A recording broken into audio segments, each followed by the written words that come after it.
Our last two performers are going to be wonderful also. They're a pair of musical storytellers, a husband and wife team, David Miech and Linnea Soledad. Their experimental techniques are sure to surprise and delight us. So please welcome David Miech and Linnea Soledad.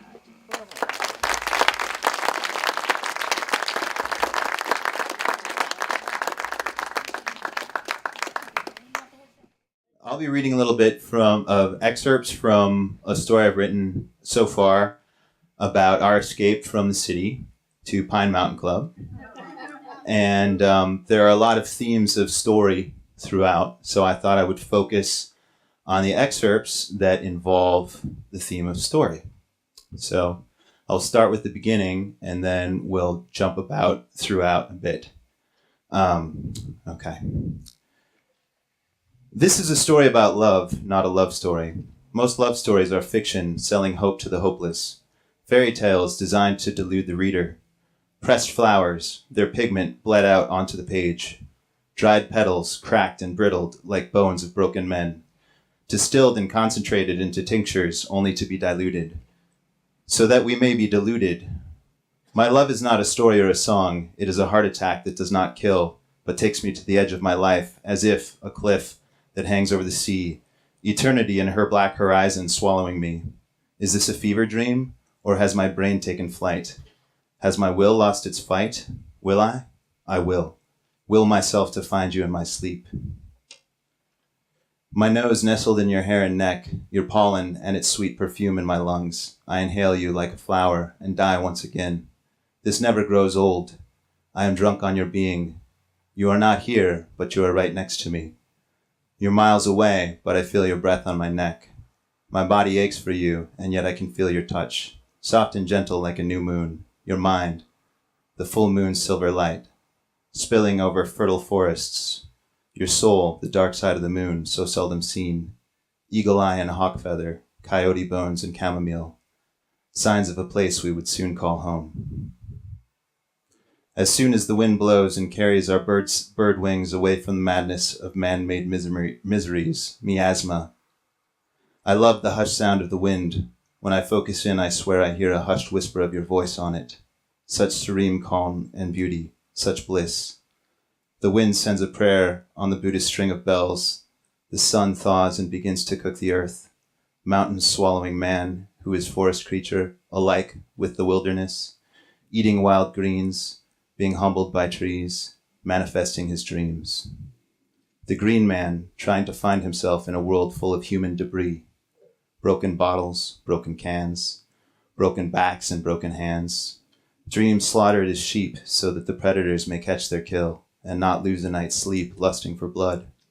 It's a crime scene filled with chalk outlines of murdered dreams, the cries of dying sheep like children dying in their sleep. Here, in this great promised land, where no one is allowed to live off the land, and none will be fed without cash in hand. What could this strange world possibly know of love? No wonder it is a festival of red hearts and blood, like a bad romance novel that feeds on sacrifice, self-sacrifice, the ritual.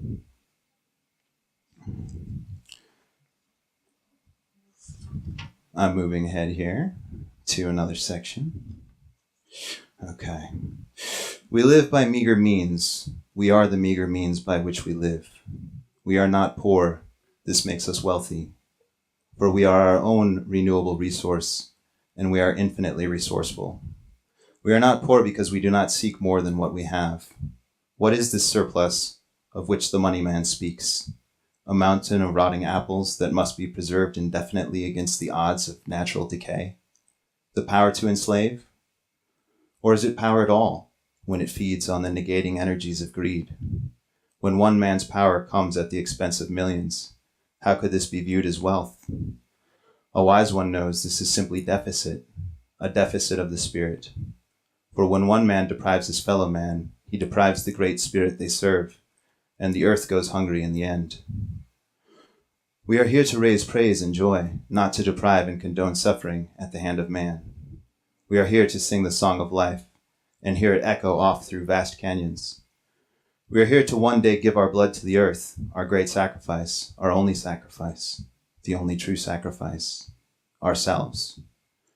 We all one day will give ourselves to the earth. Why not start today? May your every action be prayer. May you live for the Spirit. May love guide you on your path. For there is no sacrilege but to live a loveless life. There is no church, there are no nations, there is no state, no status quo. All is the church, all is sacred, all is profane. Time has come to convince me there is little better to do with this life but to sit and write love songs to the wilderness. But it seems that no one can find the time. Yet we take the time, we make the time. We spend the time, we use the time.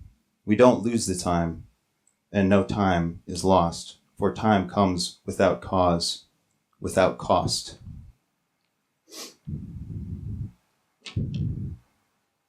I have not written in far too long. My mind was in song. Our lives are songs. We have been in hibernation, our minds deep in caves atop the mountains, sleeping with the bears. The bears are our kindred spirits, for I am not man, at least not as we know him. For I have always been with the animals, seeing through his man-made illusions, not wanting to lay down with lies in which to delude myself with as a cloud of foul perfume. You know, the kind that always gives me a headache. You know, that headache. That headache. The one man made out of the foul perfumes he sprays himself with to pretend he is not an animal. I sit in the forest, our backyard, surrounded by beautiful nature, so many sweet varieties of incense for my soul, nature's medicine, God's gift. And that is the only perfume I know. That is the only perfume I need. My wildflower always smells sweet in a natural way, not like chemicals and animal pheromones, not like modern synthesized scientific black magic, not like seducing lovers with the scent of dead animals, not like wearing the juice of corpses to show your social status. No, not like any of that. Nothing like any of that.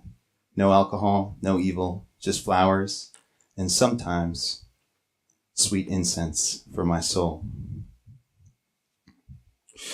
Writing never seems to be much of a revolutionary act, unless one's motive to write is to revolutionize themselves.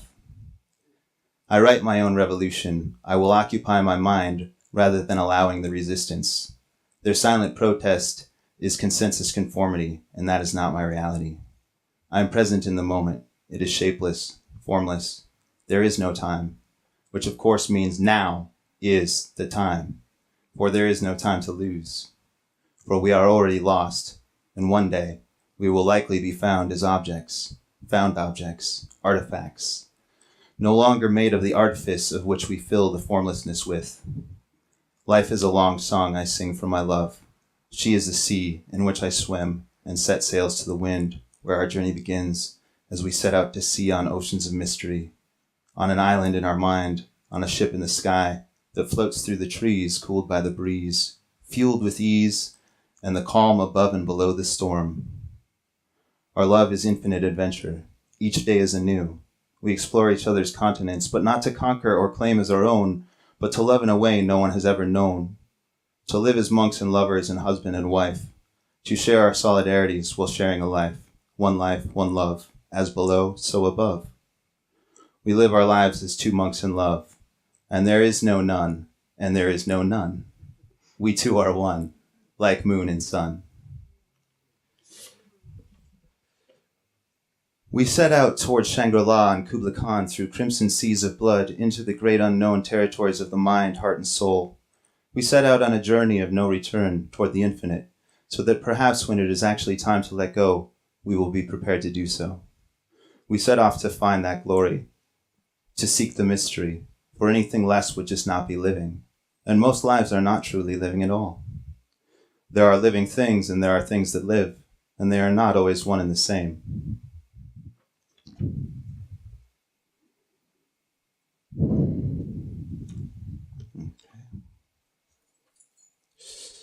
We're wildflowers. We grow out of rocks and sand without water, and with only the sun and moon to guide us. We are small, but mighty and full of life. We grow from gravel and sand, bringing vivid color to the land. We grow, we bloom, we blossom, we become seed, we die, and we are reborn.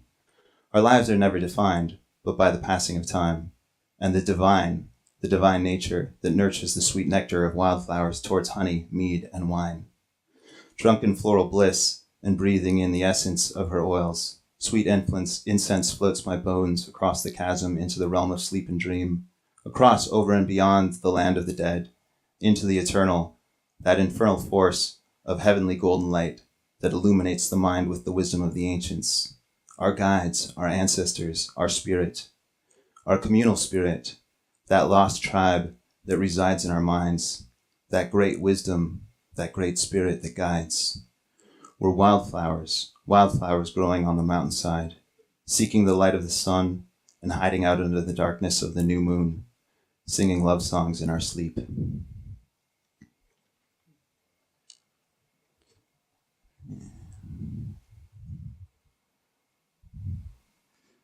Before history, there was our story. Stories were passed down through generations the way heirlooms, objects, and fortunes are today. Stories were a large part of the wealth of a tribe, often treated as sacred. Stories preserved heritage, culture, and traditions. They were the guides left behind by our ancestors, a way of learning from our past, a way of remembering where we came from and why we are here. The oral tradition of storytelling was man's first time machine that would one day allow him to travel through time by following the thread that he left behind. The point of our story was to remember, so the basis of our story was truth.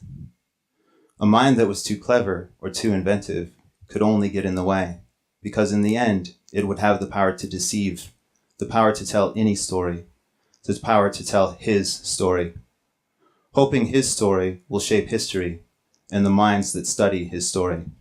Only his story is based on forgetting and re-remembering history, reimagining his story in order to create history. When the point of history is to forget, the basis of history is lies, and the source of these lies is denial. My question for you is, when the source of so many histories is delusion, then how many of histories and his stories are simply illusions? Only time will tell. As more histories are revealed, a larger part of history becomes available. And we seem to be getting closer to finding our way back to our story, trying to reform the great tribal council of old, trying to find our tribe after centuries of division, separation, conquest, nations, kingdoms, empires, and the kind of psychopathic, unimaginable cruelties that could only lead toward the extinction of man, animal, and the earth. After all of that, how do we reclaim the trust in ourselves, in our fellow man, to find our tribe and to tell our story? We just do, because we must. We must all see ourselves as one great tribe of people on this earth and strive toward the ancient ways of balance and harmony. And we must start by learning from our ancestors, by righting the wrongs of our forefathers who wrote their story, and by trying to find a way to tell our story.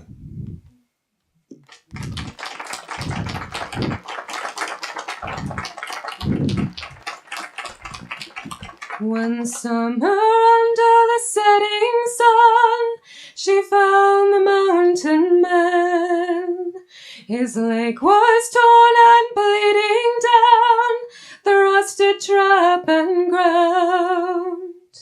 He spoke in riddles of a land of mountains, pines, and deer, where salmon swim in crystal streams, and above the condors soar. My people, they come from an older time, before the advance of steel, when we were wild and roamed the hills, and feasted on nature's fill. Now we are hunted down to the last, they would have skinned me alive, if not for the mercy of you, sweet maid, I would not have kept my hide. Hunters of men, lovers of gold, your word means spit, your heart's bought and sold.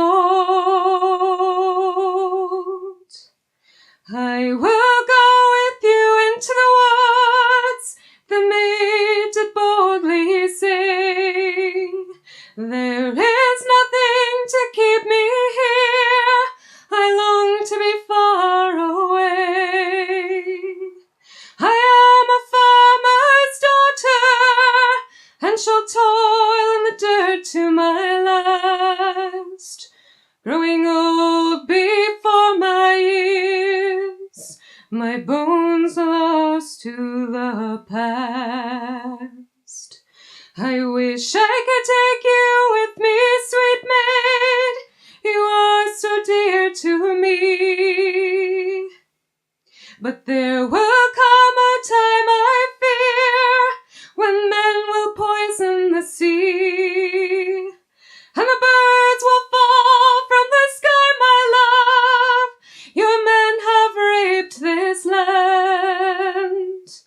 This isn't a life for your delicate hands, and I fear I'll die by their hand. They have found the sparkling yellow flakes that the mountain sheds in the stream. They will dig into rock and make it bleed. They will sell the skins of the beasts. But now I must return to the woods before they're all chopped down. Take my hand if you're strong enough. I pray we will never be found. Hunters of men, lovers of gold, your word means spit, your heart's bought and sold. Where they lived in the woods well over a year, the maid and the mountain man, and she did have a little wee son with a fur so soft and tan, but living on nothing but roots and herbs, and what nature does freely share, was not enough for the delicate girl, and her face was no longer fair.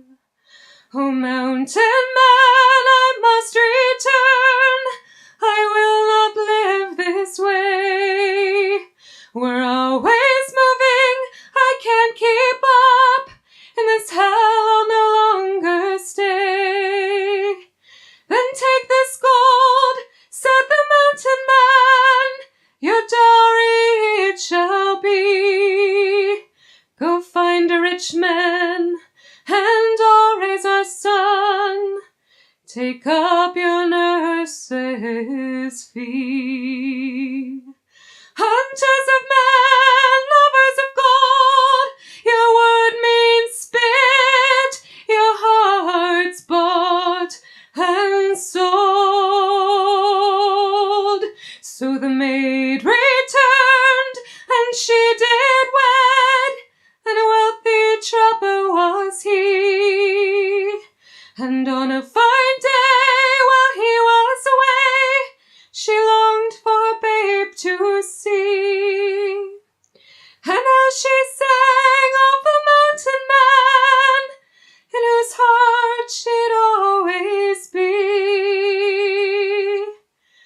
the trapper returned with a proud grin, and he threw 2 skins at her feet.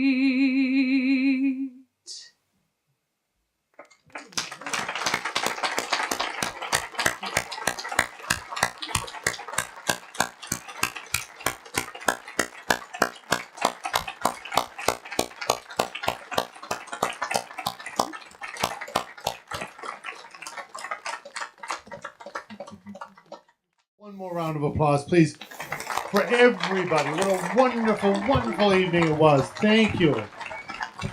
You guys are fantastic. Well, this is it. Thank you for attending tonight, and please return tomorrow at 1:30 p.m. or 7:30 p.m. for the play presentations. Remember, you must arrive on time and view all 5 plays in order to vote. Also, don't forget the videos at the Artisans Gallery, Saturday 4 to 6. And everyone, have a wonderful night. Thank you again.